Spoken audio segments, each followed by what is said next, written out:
A very good evening to all of you. I welcome you all to the ICANN initiative, the Hindu and Indian Express analysis. We will start the day with the prelims theme of the day. So today we'll take up history. So in history, you have to know the important battles that have been fought since the ancient history, who have been the fighting parties to these battles and what has been the result, who won, what were the consequences of that. So this is very important. So even today we get confused between who fought which battle. So Panipat 1, 2 and 3, again we still are very confused about it. So therefore it's important for us to remember the important battles and who were the warring parties. Next is you have to make a list of important inscriptions since ancient history. So this again can come in the match the following in your prelims exam. For instance, Iran inscription, which gives the first evidence of the existence of Sati system. This has been mentioned in your NCERT book itself. There are other inscriptions like Aihole inscription, Allahabad pillar inscription, like that. You have to make a list of these important inscriptions and what they talk about or what they depict. So this is the prelims theme of the day. Now we'll start with the topics of the day. So we will start with the first topic of the day, which is related to the manufacturing sector. So as we are talking of the manufacturing sector, it will come under your GS paper 3, which talks of the economic activities in the country. So this whole editorial, it began with what is going on in the world today because of China. So there is a belief that the COVID pandemic began in China, and also as we saw yesterday also, that there is a tendency across the world to de-risk the supply chain by shifting the global economic order away from the excessive dependence on China. So many of the companies which are now based in China, they want to shift their base outside of China. So when these companies are trying to shift their base outside China, India is one of the most attractive options for these companies to shift their base to.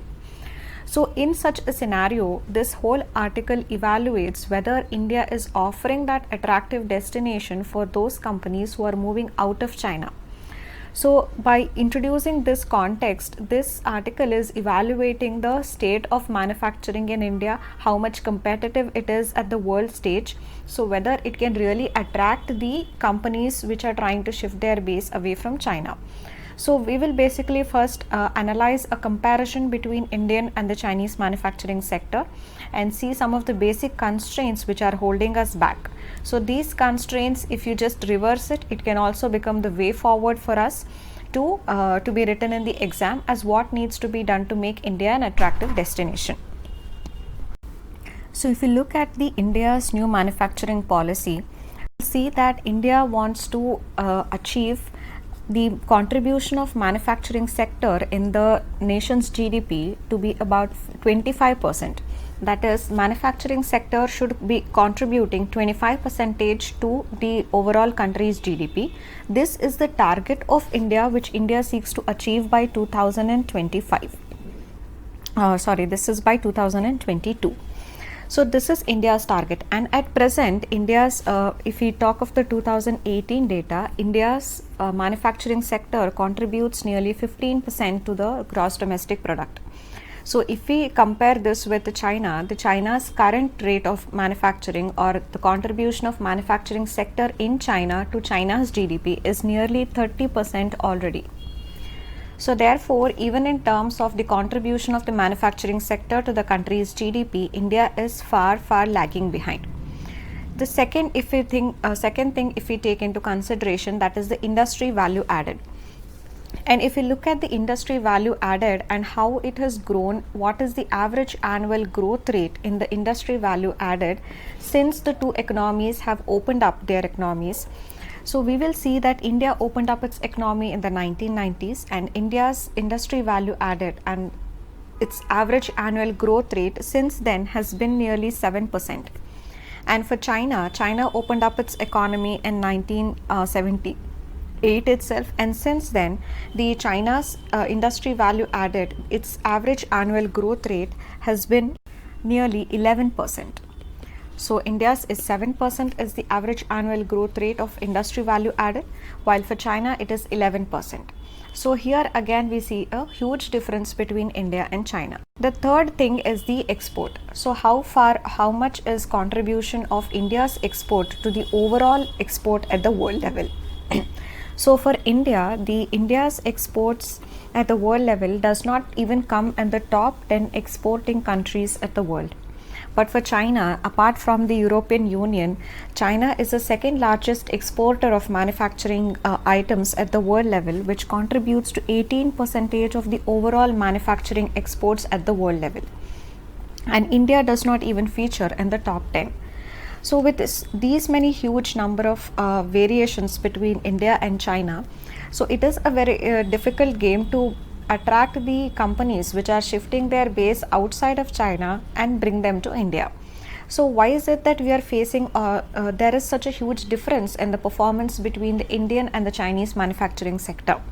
That is because the Indian manufacturing sector does face some very genuine challenges, which we are going to see now, and we need to, on a war footing, address these challenges if we really want to make India a manufacturing powerhouse and bring it in competition with that of China.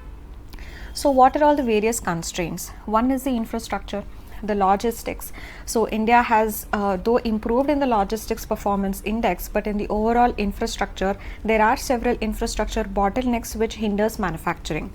Second is the regulatory environment in India. Even the economic survey has recognized the fact that there is a regulatory cholesterol in India, and that needs to be reduced. We need to further simplify our regulatory environment and make it more conducive for the businesses in India. The third is the credit.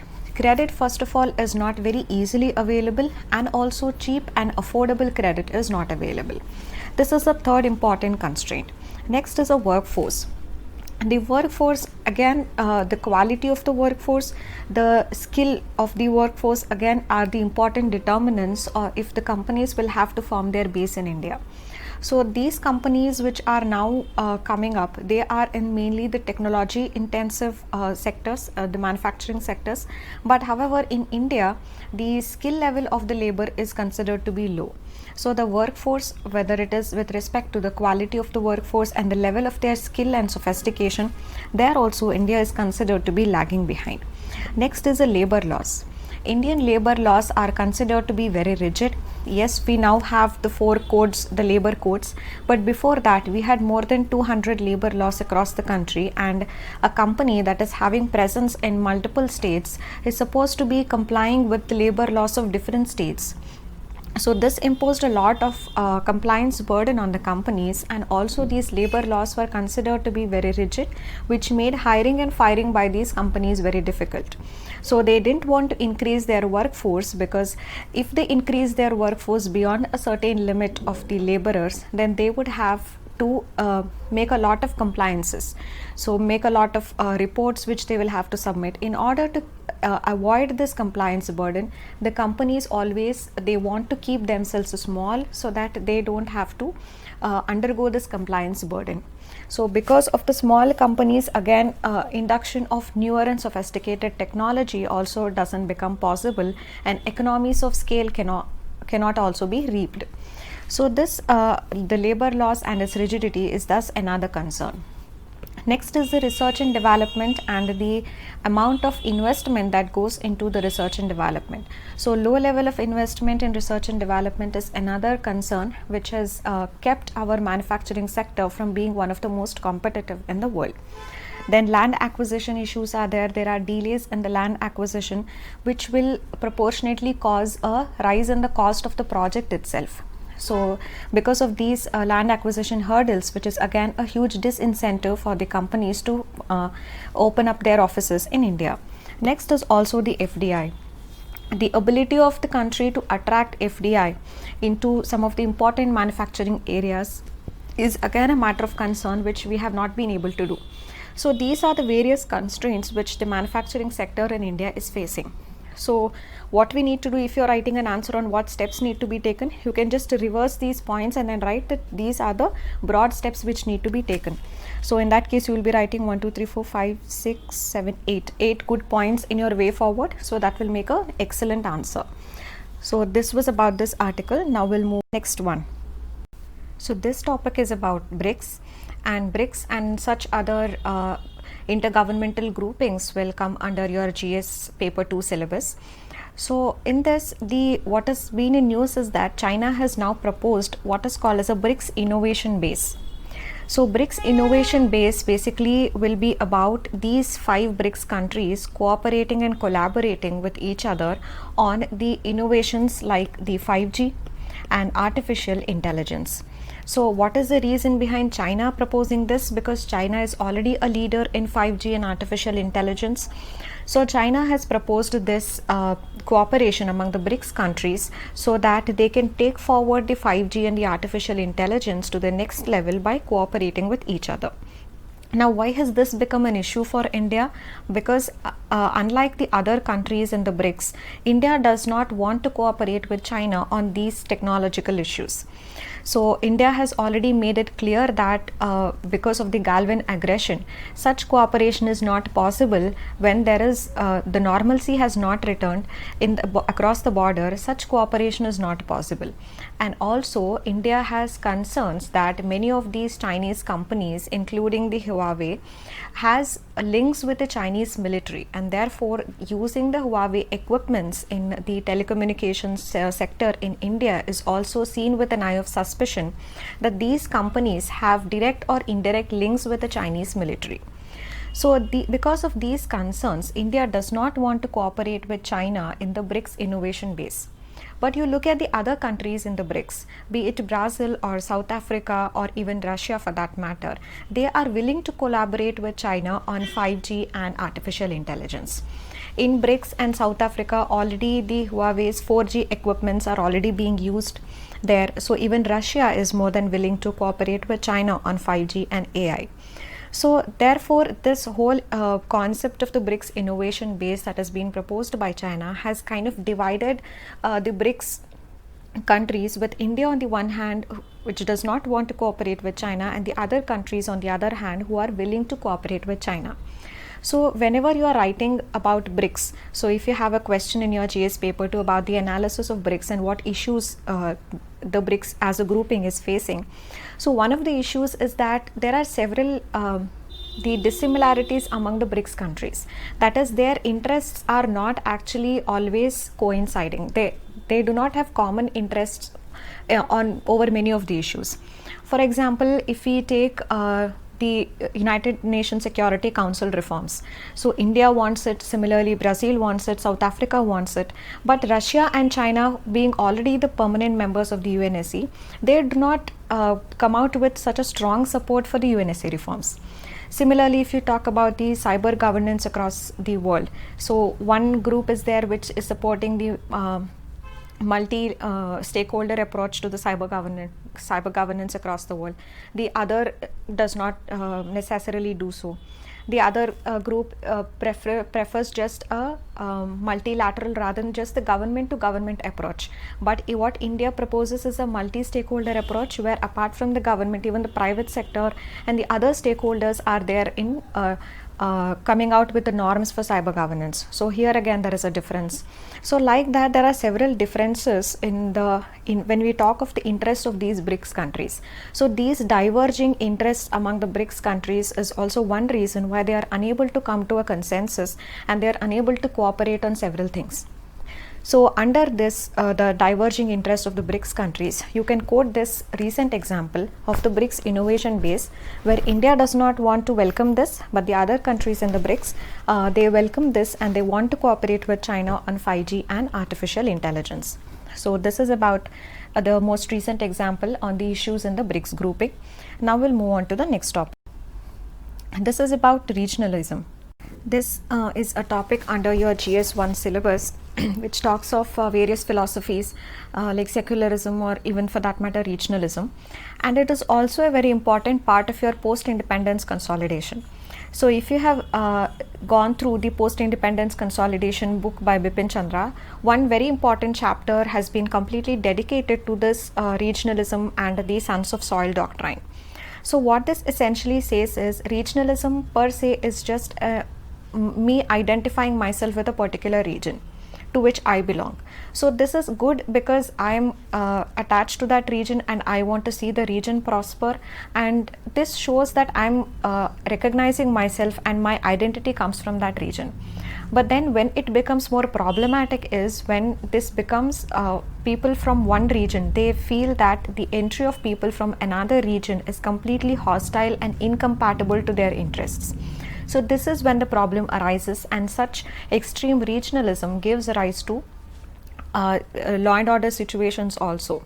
This we have seen in the past, whether it was in Karnataka when there was the northeast exodus because of an SMS that triggered the exodus of the northeast people, or whether it was Maharashtra where the sons of the soil doctrine was very prominent and the migrants from Uttar Pradesh and Bihar, there was a lot of violence against them.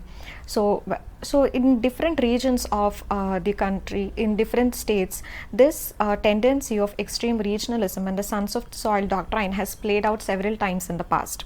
So where people want to have or safeguard the jobs and the other economic opportunities in the region for the people who are domiciled in the region, and not to extend such opportunities to the migrants who are coming from other states. So this definitely is against the constitutional philosophy, which talks about the freedom to migrate anywhere freely in India, and that is precisely the reason why we have single citizenship rather than dual citizenship. So we say that we are a country and we have single citizenship, and we talk about national integration. So this extreme regionalism strikes at the root of national integration, and therefore it divides the people based on the regions. So what this whole article is talking about is the different instances where the sons of soil doctrine has played out. Most recently, Madhya Pradesh government has announced that some of the jobs are going to be reserved or open for only people who are domiciled in Madhya Pradesh. So like that, even in the past, governments of Maharashtra, Gujarat, Andhra, Karnataka, they have all done it in past in several instances where they have tried to come out with some criteria to reserve the local jobs for the people who are domiciled in the state. So only for the people who belong to that state these opportunities are open. So this not only strikes against the national integration, but it also strikes against the market integration. So this is what this article says, because these so-called developed states like Gujarat or Maharashtra, Karnataka, they are developed today because of a lot of contribution that has been made by the migrants who have come from Uttar Pradesh, Bihar and other northern states. So if not for these migrants, in these so-called developed states, cheap labor wouldn't have been available for carrying out various projects. So these availability of cheap labor in the form of migrants from the northern states has actually helped these states to develop. So that is why this sense of regionalism and discriminating against the people who have migrated from the other states is against the constitutional philosophy of national integration and market integration as well. So it is because of this market integration that cheap labor could come into these developed states, and these developed states could actually develop. So otherwise they wouldn't have developed. So this article is just talking about the fact that there is this sense of regionalism, and various states have shown this sons of soil doctrine at various points during the period of time. And this is completely against our constitutional philosophy. It is against the national integration and it is against market integration, and we should stop doing such things. So this you can give as an example when you are talking about regionalism, about the example of various states which have in the past shown this tendency of regionalism and the sons of soil doctrine. So that example you can give, and whenever you have a question on regionalism as part of your post-independence consolidation, mentioning of all these examples and also telling about national integration and market integration is very important. So now we'll move on to the next topic. This is about education related issue, which is a part of your GS2 syllabus. So this whole article was about various instances, various examples and illustrations of how the government school teachers have come out with some innovative solutions to address the problem of learning of students in the era of pandemic. So now we know because of pandemic the schools are closed, and in many cases the children are getting digital lessons online classes. But because of the digital divide that exists in India, a lot many students are actually unlearning the things that they have learned, and they are unable to access these online lectures. So this can have a very bad impact on the future of these children. So being concerned about these set of students who do not have access to the online classes, several government schools and their teachers have come out with many innovative approaches. So for example, in Karnataka, they have what is called as a Vatara school model, which is nothing but the community schooling. In this model of community schooling, various community or public spaces, be it temples or prayer halls, so these kind of public spaces are used to deliver lectures to students. So for instance, if you imagine a temple, the temple premises is vast enough to accommodate students along with maintaining the physical distancing norms. So through such community schooling, these public spaces are being converted into spaces which can accommodate children, and they could be taught their lessons.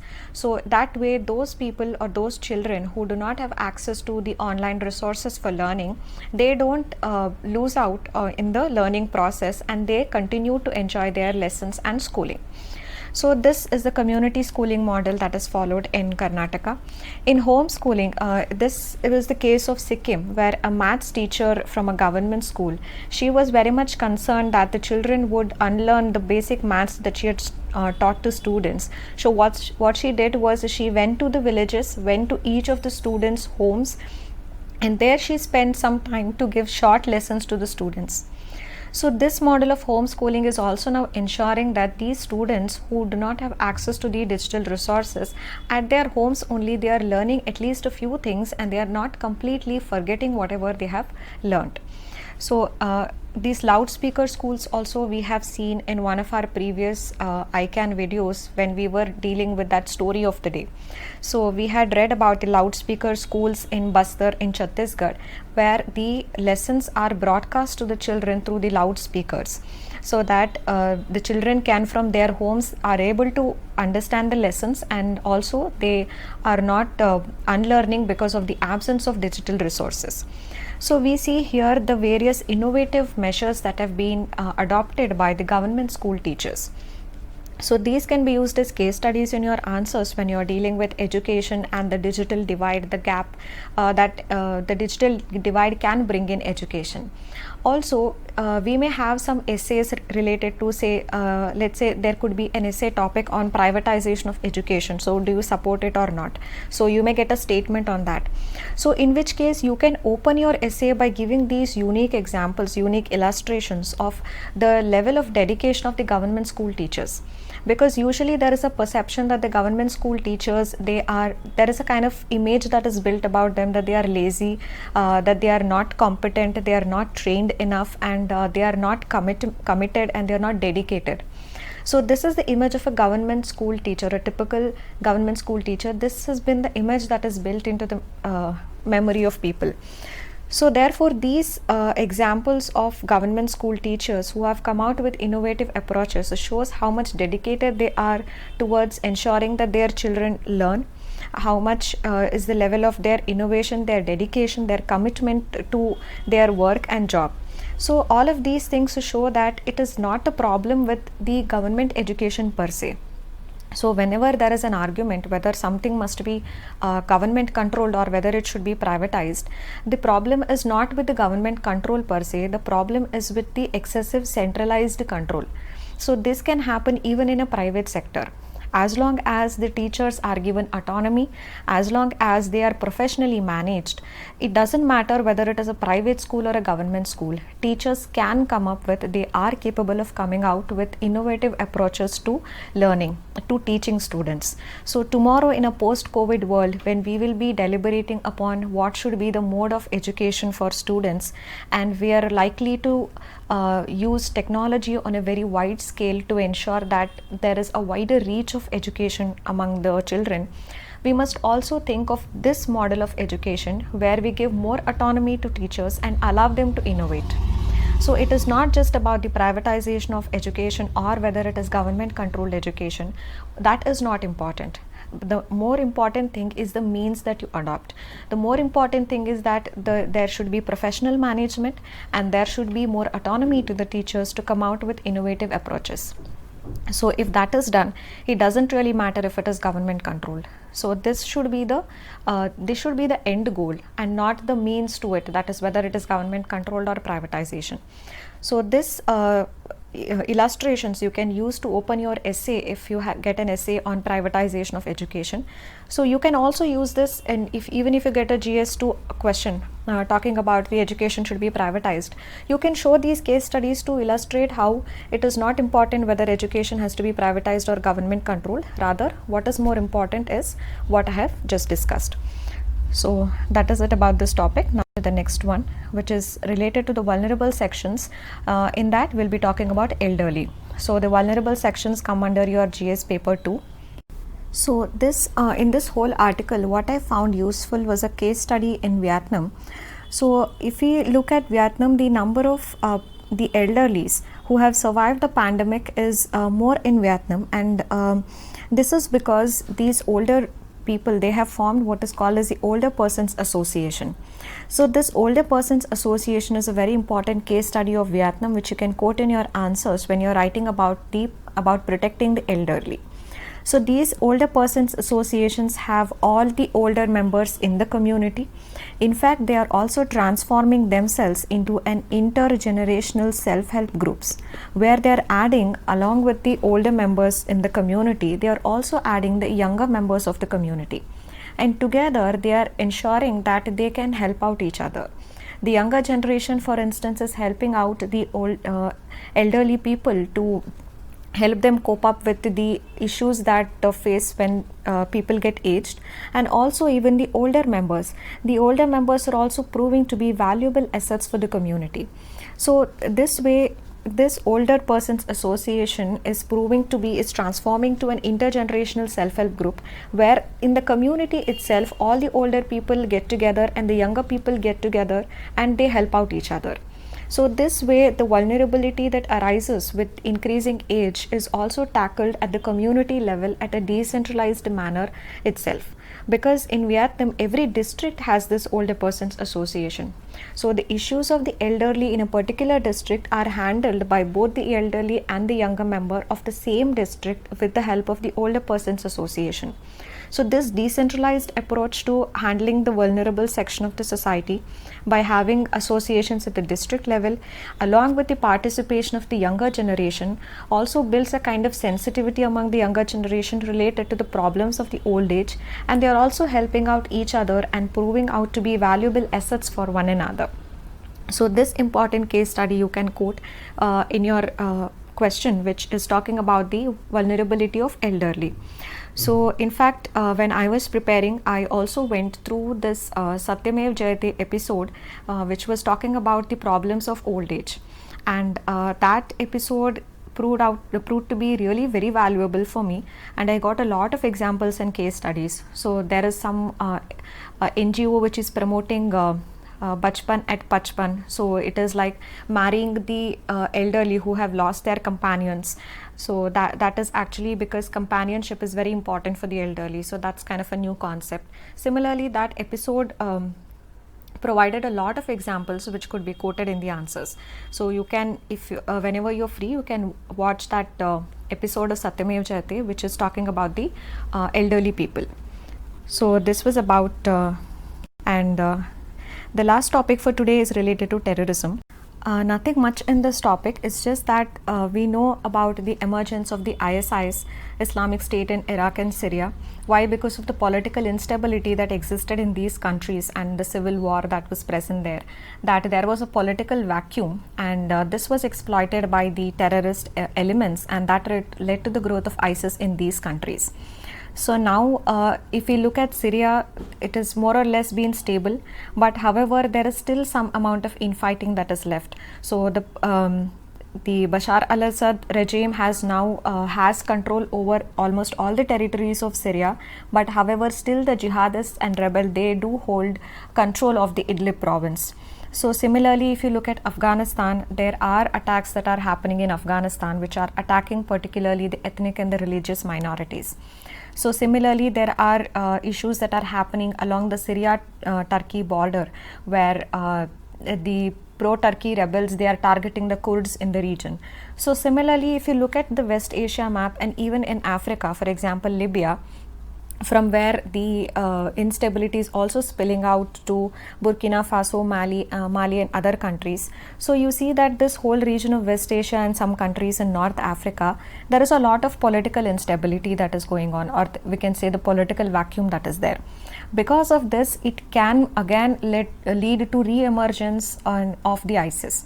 So ISIS, which had established its caliphate in 2014, after that many countries, through their joint collaboration and efforts, they had put an end to this terrorist attacks by ISIS. But still there are attacks that are happening, particularly the lone wolf attacks, and after that the attackers claiming their allegiance to ISIS.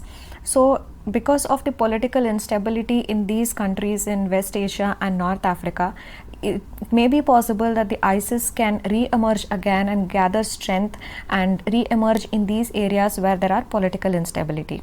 So this is something to watch out for, and you can get a question on terrorism, particularly the ISIS, and how to deal with it and all. So in that you must just remember that these kind of conditions that we spoke about in Syria or in Afghanistan or in North Africa, so those kind of conditions, they are very conducive for the emergence of ISIS, and that is why it is important to ensure stability in the West Asia and North African region.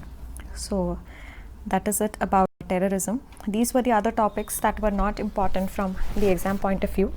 There were two topics that were important, but the content in these articles was not much to be discussed.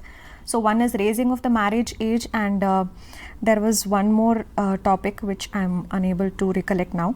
So these two topics were important, but the content in the article was not much, was not enough to be discussed. Let's wait for few more articles on these topics, and finally combine all the points together and then discuss. So today we have covered today's newspaper and 21st August Hindu newspaper. So 21st August Indian Express remains, which I couldn't find time to read today. So I'll do that tomorrow along with tomorrow's and Thursday's newspaper. So don't worry, we'll do everything. So today we have covered today's and 21st's Hindu newspaper. So these were the other articles that were not important. This is today's prelims question based on the current events. There's what is called as a national health profile that is released annually. So you have to tell who compiles this national health profile. So for today, thank you.